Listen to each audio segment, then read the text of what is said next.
dan ja. Ya ne? Ka kawo dukkanin wani abin da ka san na kuɗi ne a tattare da kai ka bawo.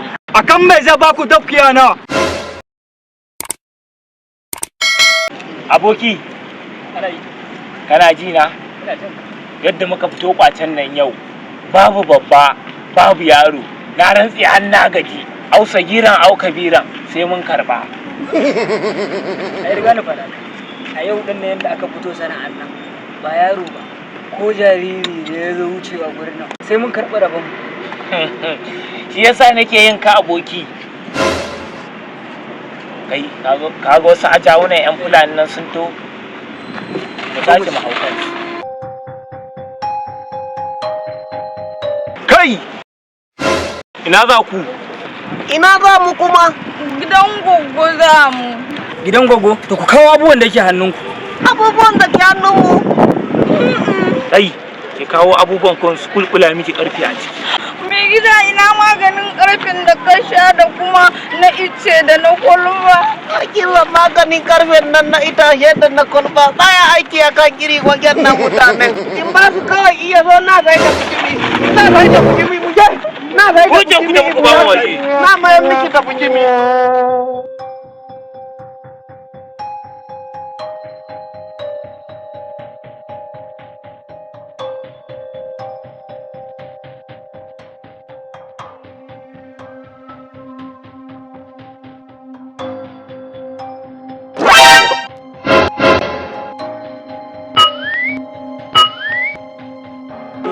Kai dan ja.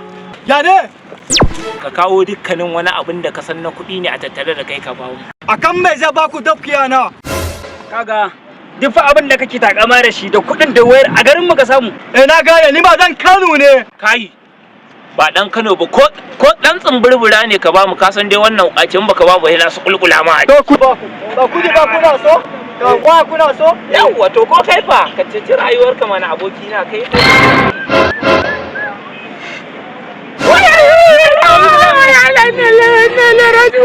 Da Allah kai hakuri. Ku kawo duka abu ku je ku sata. Ku kawo. To bari mu je na ko bari na koma.